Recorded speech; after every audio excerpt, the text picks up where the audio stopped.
Good afternoon. Today I'm going to be reviewing the Peacock Witness Tourbillon. This watch is available from peacockwatches.com for $2,299 US, which is €1,996 respectively. You can use the Black Friday discount code BF10 to get 10% off. That will reduce the price to $2,069 US, which is €1,796 respectively. So firstly, let's look at the box that the watch comes in, and then I'll talk you through the specifications of the piece. So the watch comes in a watch box, which is housed inside this outer cardboard box. On the lid, we have the tourbillon, and also on the front. And on the base of the lid, we have the Peacock emblem, Peacock logo in English and also Chinese. So I removed the lid, which is a snug fit to the base due to the vacuum effect. And inside, one pulls down the flap, and the watch box is protected by a foam panel, which one unwraps. So I'll take out the watch box and show it to you. Solid wooden watch box, glossy green finish to it, very aesthetically pleasing because inlaid into the top of the spring-loaded hinge lid we have this aluminium plate, which is brushed satin finish to a beautiful lustre, and also there's a high definition image of the Witness V2 tourbillon, which is laser etched, and also the Peacock emblem and Peacock logo in English and Chinese. Very aesthetically pleasing, high quality, high definition image due to the laser etching. Glossy finish to the green. Very aesthetically pleasing, and the base is also lined. This is good because it prevents it from scuffing or scratching a polished or lacquered desktop or tabletop. Also prevents the solid wooden watch box from sliding around, so excellent attention to detail. Nice heft to the solid wooden watch box, and I'm pleased to see Peacock didn't use the less expensive default option of a plastic or cardboard watch box at this price point. It is a mid-tier piece at €1,796. Excellent. So one opens the spring-loaded hinge lid. The interior is fully upholstered with light green velour fabric to a good standard. In the underside of the spring-loaded hinge lid, we have the Peacock emblem, Peacock logo in English and Chinese, debossed. Quality of the green velour fabric upholstery is excellent. In the base, there's a removable panel, and there are two tags on the left and the right-hand flank, and they make it easier to withdraw it. You can get good purchase with your index finger and thumb. Cut out in the base, which is fully upholstered, as you can see. And in the cutout, it houses this padded pillow cushion, which is also upholstered with green velour fabric to good standard, good snug fit. In the base, there's a cutout which houses this fabric envelope, which I'll take out and show you. Again, excellent attention to detail. It's debossed with the emblem and brand logo. Flawless stitching around the perimeter. Stainless steel popper securing the flap, and inside it houses two items, which I'll show you. Plastic warranty card.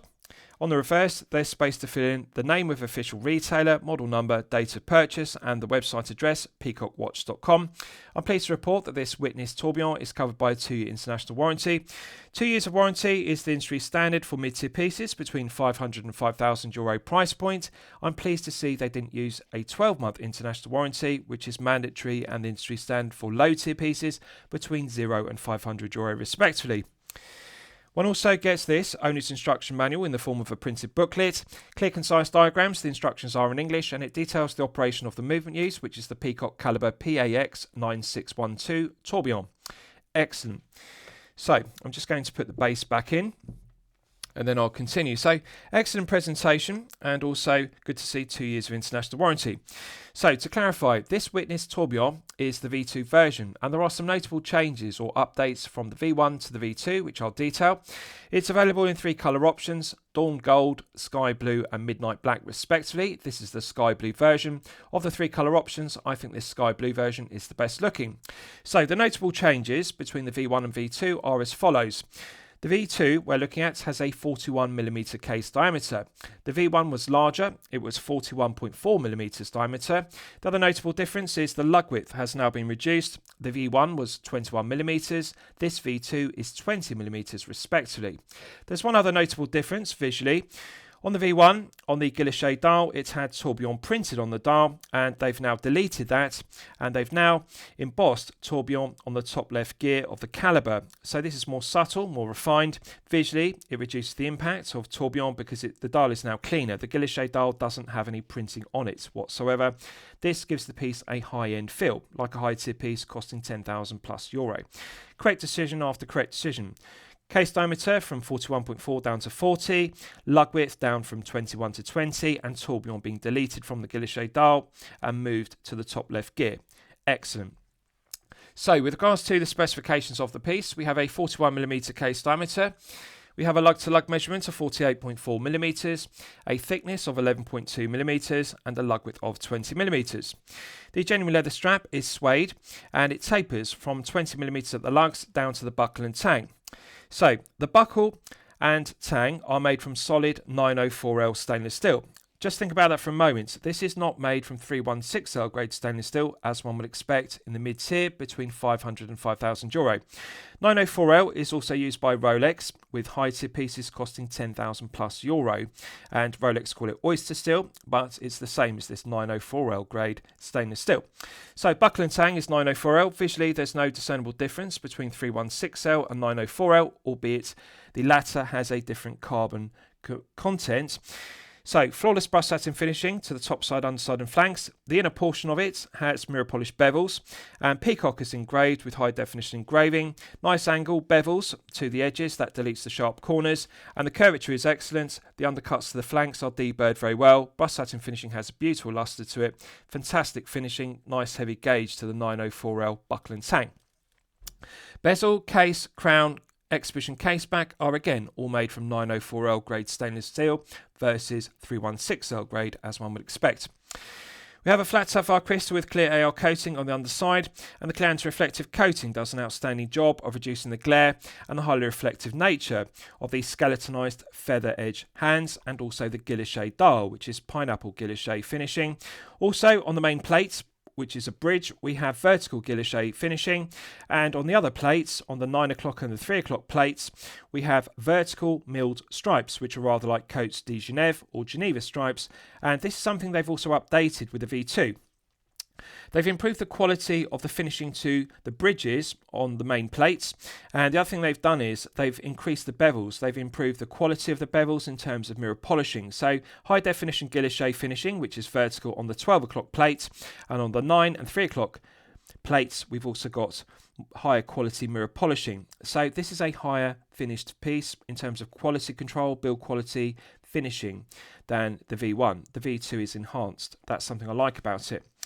So, coaxial tourbillon, as you can see, and it is skeletonized, so one can see all the way through the front of the tourbillon through to the exhibition case back. Excellent, very aesthetically pleasing, and the quality of the finishing to the coaxial tourbillon itself is fantastic.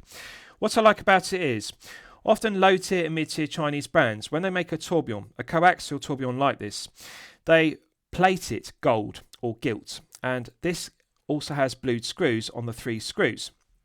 Peacock have made the correct decision because the tourbillon cage itself is silver rather than being plated gold or gilt. Also the screws, the 3 flathead screws around the cage, they're not blued, they're not heat treated, they've left them silver, and this gives the piece a higher end feel.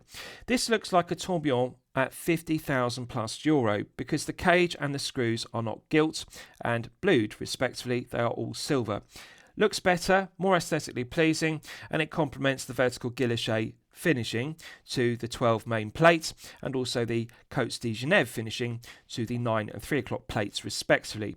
The piece just looks higher level. So this V2 version is more aesthetically pleasing, and I really like the silver tourbillon with the silver screws.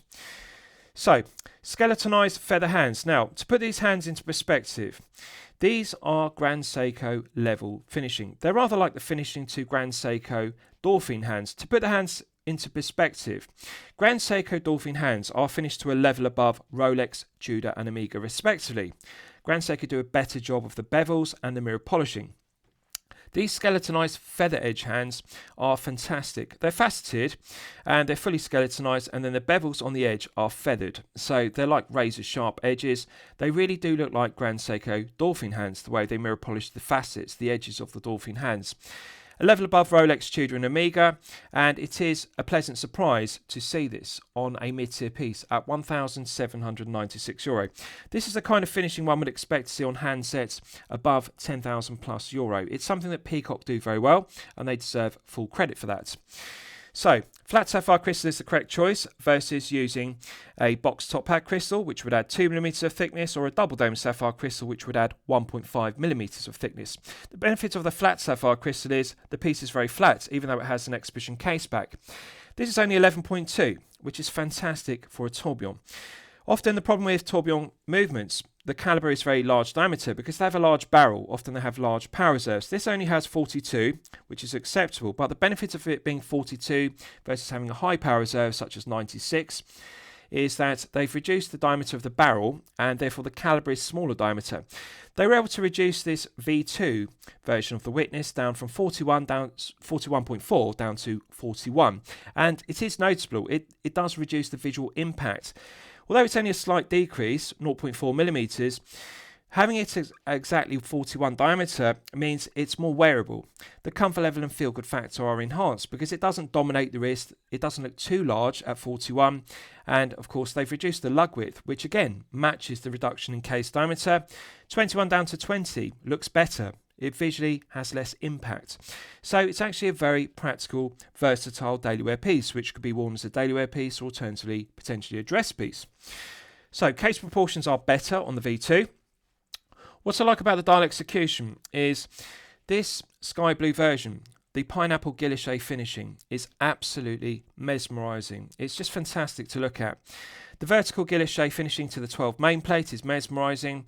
The Côte de Genève finishing or milled stripes on the 9 and 3 o'clock plates are done to perfection. It's just fantastic, and I really like the skeletonized coaxial tourbillon. Now, chapter ring is brushed satin finished, nice beveled profile to it, and as an alternative to black minute ticks, they've got dots and also high definition printing of the Arabic numerals 60, 05, 10, 15 and so on. Beautiful lustre to the brushed satin finishing to the chapter ring. Legibility is good. I like the depth and the 3D effect of the three main plates at 12, 9 and 3 respectively. And I like the depth of the profiling to the curvature, the convex profiling to the guilloche dial itself. It's just absolutely gorgeous. So to remind you, bezel, case, exhibition case back, crown, buckle and tang on the strap, they are all 904L. I was going to say 904L oyster steel. It's force of habit because I've reviewed Rolex pieces using 904L. 904L stainless steel. This is not made in 316L grade stainless steel whatsoever. Every part of this piece is 904L. Same as Rolex use. Rolex call it oyster steel. Mirror polishing to the 904L bezel is fantastic. Absolutely flawless. So it's a flat profile bezel versus domed profile. Again, correct choice.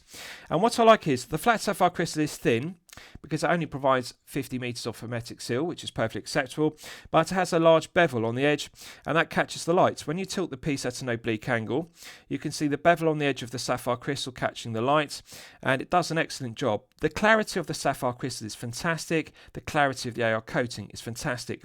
When you look at the piece straight on, the sapphire crystal looks invisible. It looks like it's not there, it's absent. And you can really see the detail of the skeletonized feathered edge hands because they are finished to perfection. The mirror polishing is very shiny and it's not detrimental because they contrast very well with the main plates and also the bridges and the guilloche dial. Legibility is enhanced. It's just fantastic. Fantastic 3D effect to it. So 904L bezel, mirror polish to the top edge and also the edge of it, and there's a large chamfer which deletes the sharp edge on the transition, so looks good, it's low profile. Case is finished to perfection. Make no mistake, we're not looking at low tier €0 to €500 case finishing, we're not looking at mid tier €500 to €5,000 case finishing here. This is high tier level case finishing. €10,000 plus level brushed satin finishing, €10,000 plus level mirror polishing. Vertical brushed satin finishing in between the lugs is fantastic, beautiful luster. Longitudinal brushed satin finishing to the tops of the curved lugs, stellar. Mirror polishing to the bevels, which mark the transition between the top of the curved lugs and the flanks, have large mirror polish bevels, which are finished to perfection. The tips of the corners have been beveled, no sharp corners. This enhances comfort level and feel good factor. The longitudinal brushed satin finishing to the flanks is some of the best I've seen, regardless of price point, low tier, mid tier, high tier. This is Rolex level. The brushed satin finishing has a nice fine grained satin finish. So to put this into perspective, visually, there is no discernible difference between brushed satin finished 316L and brushed satin finished 904L stainless steel respectively. They have the same silver tone rather than the anthracite or grey tone of grade 5 titanium, for example. But in terms of luster, 316L and 904L look exactly the same. One doesn't look more grey, one doesn't look more silver. This does look visually very similar to Rolex oyster steel. The carbon content is slightly different to 316L, but in terms of properties, realistically, it's no more corrosion resistant, it's no more acid resistant, and it's not harder and more scratch resistant. So for example, it's not like 1200 HV hardness Vickers hardened 316L grade stainless steel.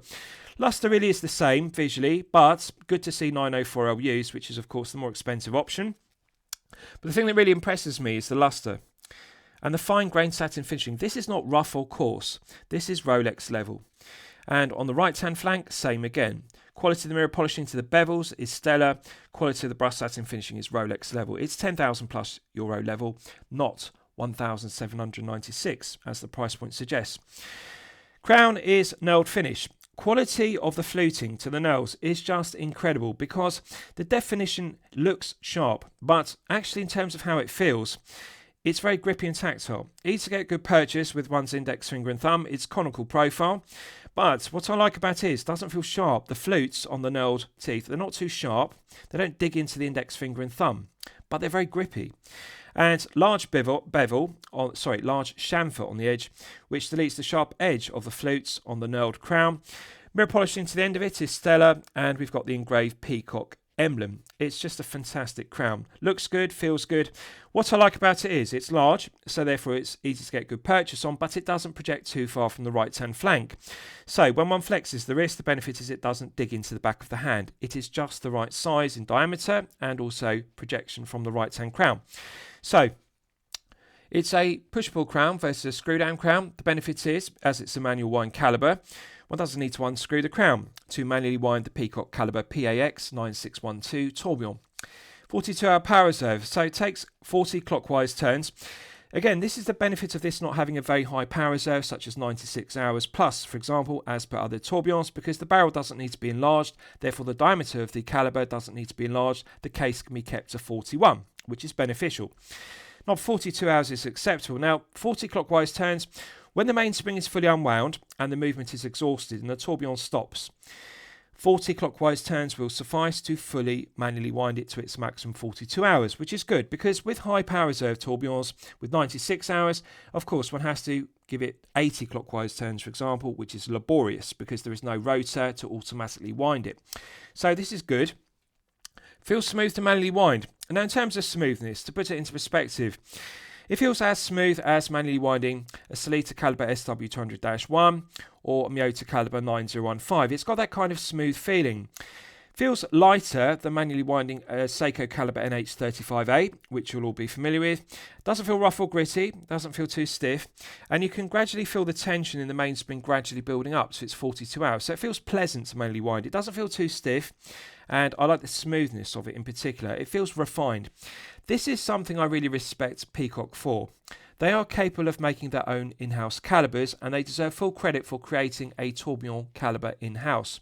The PAX 9612 is a reliable, well-proven tourbillon, and I've got absolutely no qualms or reservations whatsoever about the reliability of it. The build quality, quality control, materials and finishing are stellar.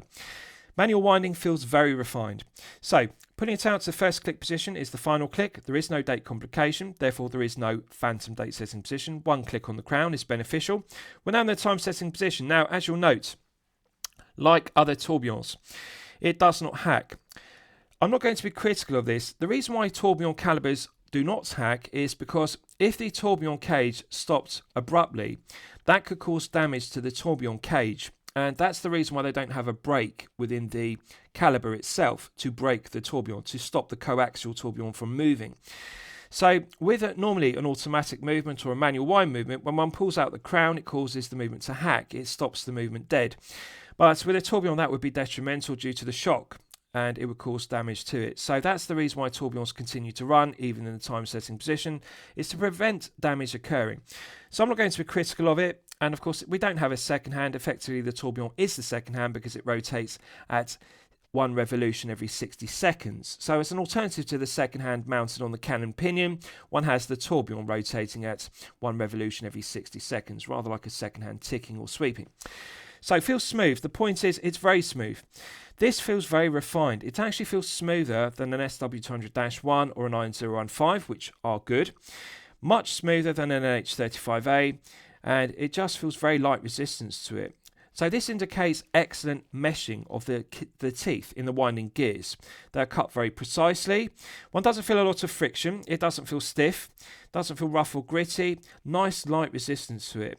And when you cycle through the 12 hours, it feels very pleasant to set the time, because when you rotate the knurled crown, there's an immediate response to the minute hand, the feathered edge, skeletonized hand. You don't need to take up a lot of slack.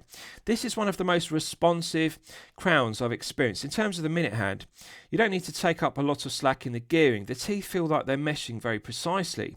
So less back play than an NH35A, less back play than an SW200-1, less back play than a 9015, which are my favourite calibers, as you'll know from my previous reviews. It just feels very refined. Anti-clockwise feels exactly the same.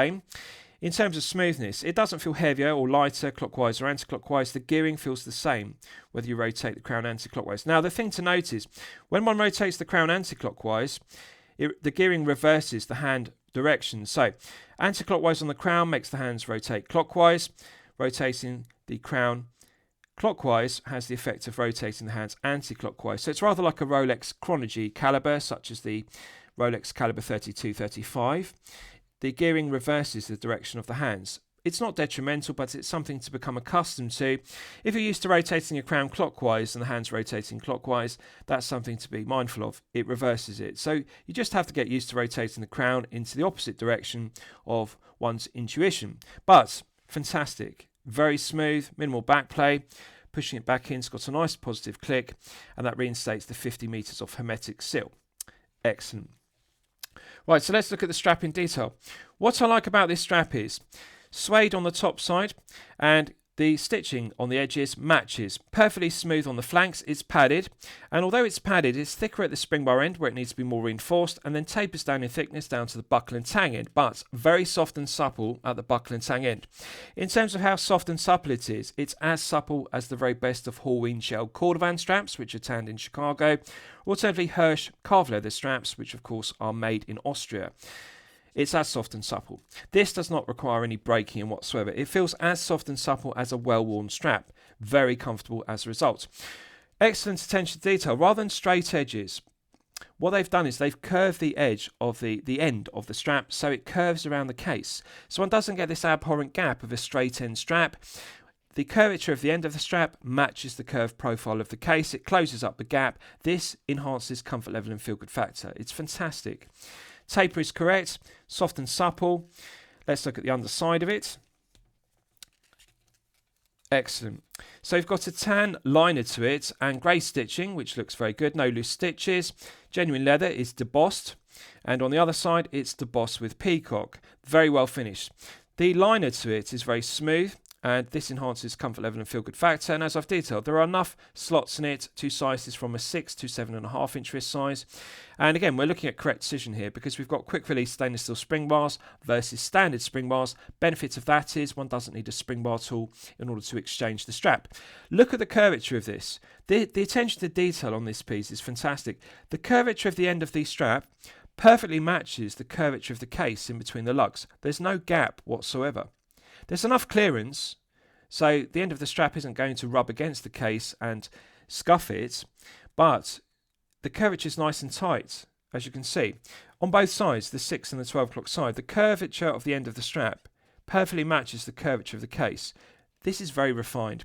In the absence of pierced lugs, of course, it's beneficial to have a quick release stainless steel spring bar because sometimes with thick straps like this, which are padded, it's difficult to remove the strap without slipping off the spring bar and scuffing and scratching the mirror polish lugs. Mirror polishing to the lugs is fantastic. This is high tier level. The bevels on the edge of the corners, again, high tier level, no sharp corners. Let's look at the exhibition case back. So, large diameter sapphire crystal glazing. This is fantastic. What I like about this piece, above all else, the case back diameter. They've minimalised the stainless steel portion, which is 904L, but they've made it very slender, and they've increased the diameter of the sapphire crystal glazing to fully display the tourbillon caliber.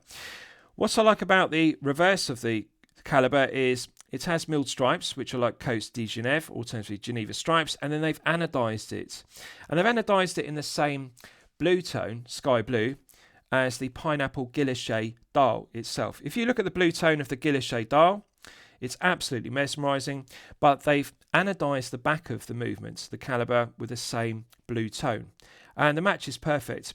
And it's also engraved with the specification of the calibre and 42-hour power reserve, and it says 18:1, and 18:1 denotes the number of joules.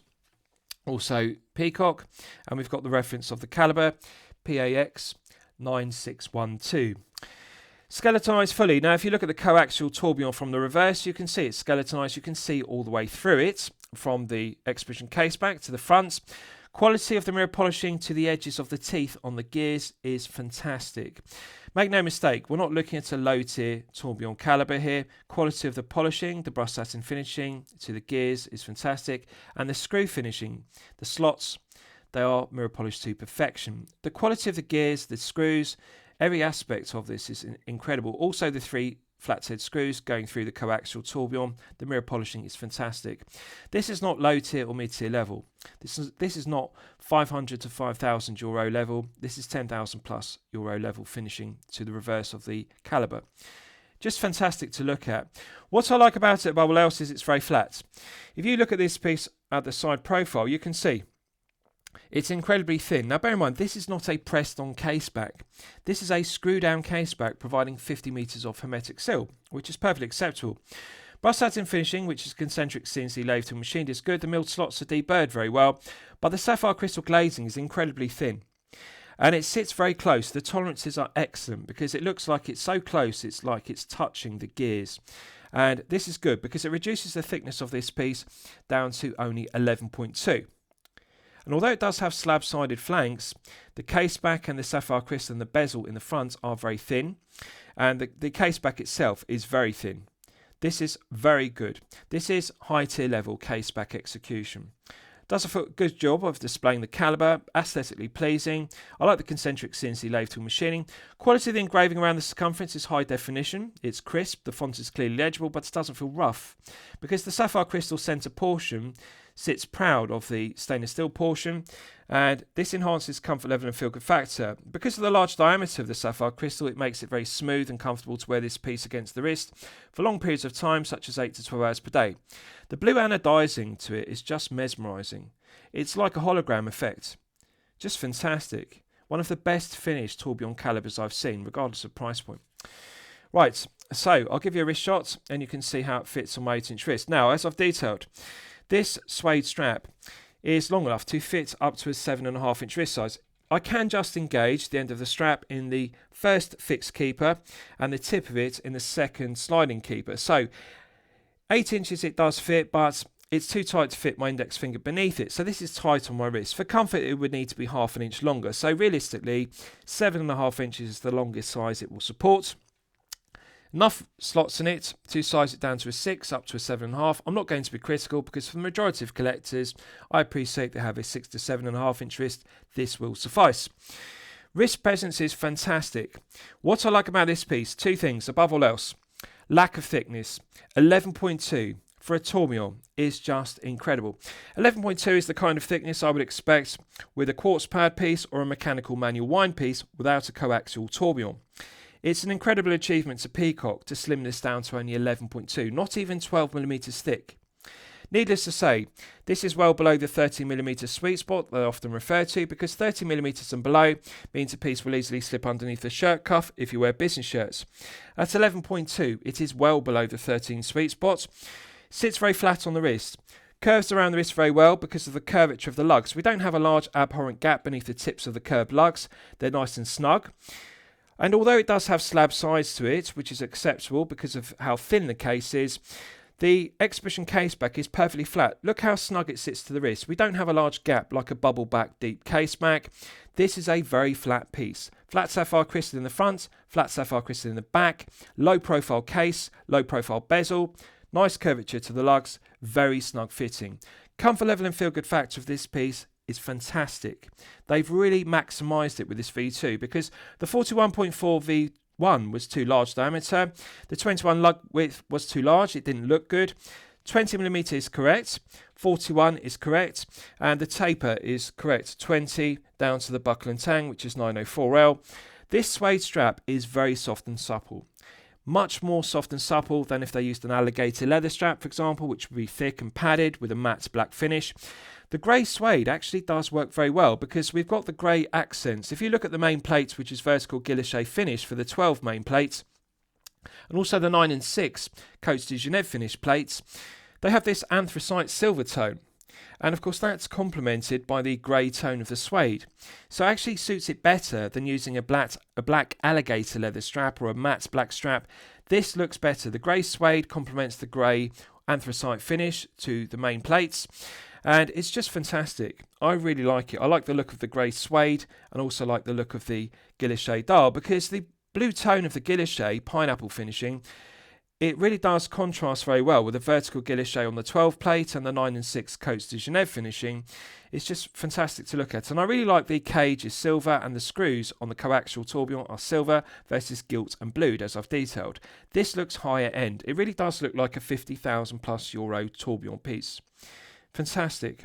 So, as I've detailed, to remind you, the two things I like. 11.2 lack of thickness is number one. Comfort level and feel good factor are good. The other thing I like about it is the lack of heft. This is only 75 grams. Just think about that for a moment. A 41mm head of the piece on a leather strap, but only 75 grams. Usually I'd expect a 41mm piece on a leather strap to weigh in excess of 90 grams plus. But of course this is not an automatic, it's skeletonized, and of course the coaxial tourbillon is skeletonized, and because there's no rotor, it's not a thick caliber, therefore it reduces the heft. It's not 90 grams, it's only 75. That's the kind of heft I would expect with a quartz pad piece or a mechanical manual wind piece. To get a 41mm coaxial tourbillon, that is only 75 grams, is just incredible. They've really reduced the meat of this piece overall because the sapphire crystal is thin in the front and the back. The exhibition case back is very thin. Case is thin, bezel is thin, and they've reduced it from 41.4 to 41, lug width from 21 down to 20. All of these things, the cumulative effect is it reduces this piece down to 75. So the V2 is lighter than the V1. That's the point I'm making. So Peacock have refined it. This V2 really is stellar. It's a level above the V1. Also by deleting tourbillon from the guilloche dial, which looked abhorrent, having it on the gear on the top left of the caliber, that makes it look high tier level, €10,000+ level. So looks good, feels good. It's one of the most comfortable pieces. I've reviewed a plethora of tourbillon pieces and I can tell you, this Witness V2 tourbillon is the most comfortable of them all. The flat sapphire crystal, because of the large diameter, it really does feel perfectly smooth. It feels weightless on wrist. 75 grams, it's rather like wearing a Casio digital watch. It just has that feeling of when a watch feels so light it's invisible. And it's deceptive because one would expect a 41 diameter, because it does dominate the wrist, it does have wrist presence. One would expect this to feel like 90 grams plus and therefore to feel like a thick slab of 316L, or in this case 904L stainless steel. But it doesn't. Visually it looks large and heavy, but feels invisible. It's just a very comfortable piece to wear. Comfort level and feel good factor of this piece are stellar. And it's just mesmerising. When you look at the pineapple guilloche finishing of the blue dial, it's just fantastic. The skeletonized feathered edged hands are stellar, and just the finishing to the main plates on the bridges, they're just incredible. Nice 3D effect to it. Looks good, feels good. Easy to read the time. Chaptering isn't too shiny and reflective. You can read the minutes for the Arabic numerals. Hands are correctly proportioned. Just fantastic. And also like the finishing to the bevels on the edge of the 12 Arabic numerals above the Peacock plaque. It's just a high tier level is the only way I can describe it. It's €10,000+ level dial execution. And really it does give the visual feeling of wearing a €50,000+ coaxial tourbillon at a fraction of the cost, $1,796. It's very impressive. Right, so let's do a lume test because it may come as a surprise, but they have actually added some C3 Super Lume Nova to the tips of the skeletonized feathered edged hands. So, as always, I'm going to use my 100 UV LED torch to charge it up to the absolute peak. So there you can see the tips of the skeletonized hands have C3 Super Lume Nova. Right, so that's now fully charged. Now, as you can see, one can differentiate between the minutes hand and the hour hand, but the camera struggles to autofocus because of the lack of potency. Now, I'm not going to be critical, so why is that? Well, the reason is these skeletonized hands are precision ground, and the feathered edge is like razor edge, rather like Grand Seiko Dolphin hands. And of course, they don't allow for a large area or a large plot for C3 superluminova to be applied. Usually I'd be critical of this, not having 5 to 6 layers, but if you look at how slender the skeletonized center section is, at the ends it's just a line of C3. It's very fine. And that finite line means it's very difficult to apply a large area or a large plot, as per Mercedes hands or snowflake hands on a dive piece, even baton hands used on an Oyster Perpetual or a Daytona, for example.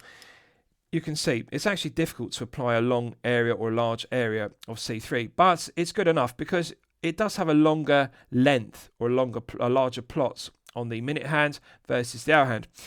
The truth is it's negligible performance because we don't have indices on the skeletonized dial. It's a Guilloche dial. It wouldn't be appropriate. We do have the chaptering, but of course one doesn't have indices to register the hour or the minute hand against. We just have the brushed satin finish chaptering, which is beveled. So I think in this case it's acceptable because the truth is they could have deleted the C3 from the hands and just had skeletonized hands. This is a daily wear or dress piece, so it's acceptable not to have any lume on the hands, but they have added some C3. But the truth is really it's negligible performance because we don't have indices to register the hands against. And due to the slender profile of the feathered hands, it's difficult to actually see them. Even in daylight conditions, yes, they're clearly legible, but in the dark, you don't have any indices to register them against, as you can see. That's just a characteristic of the 3 bridges, the 12-9-3 bridges, and also the Guilloche dial beneath. It's just not possible to apply indices to it, and of course it would spoil the aesthetic. So performance is negligible, but I think it's acceptable because they could have just deleted the C3 with the V2. But we do have some nonetheless. Right, so let's discuss the movement use because it is my favourite aspect of the piece. Now, I want to give due credit to Peacock here because unlike other Chinese brands, low tier, mid tier and high tier, they have the capability of producing their own tourbillon calibers in-house. So this is powered by the Peacock caliber PAX 9612 tourbillon. The reliability is proven beyond question. Build quality, quality control, materials and finishing are stellar. 18 joules, it runs at 21,600 vibrations per hour and a frequency of 3 Hz. Has hand winding. It does not have hacking. In this case, that's not negative, it's not detrimental, because as I've detailed, there is a mechanical reason for tourbillons not having hacking. It could be detrimental because the shock would damage the coaxial tourbillon, and if it stopped abruptly with a braking system, it would jar the tourbillon and therefore could cause damage to the cage. Therefore, they continue to run. There is no hacking. It's acceptable with the tourbillon. 42-hour power reserve is perfectly acceptable. This one is regulated in 5 positions to chronometer accuracy of -4 to +6. So when fully wound to its maximum 42-hour power reserve, this one is running consistently at +2 seconds per day. Stellar accuracy. +2 is well within chronometer grade limits of -4 to +6. Just think about it for a moment. We're not looking at a tourbillon piece costing 50,000 plus euro here, but we have chronometer limits from the tourbillon caliber, -4 to +6. And 42-hour power reserve is perfectly acceptable. +2 from a tourbillon is stellar accuracy.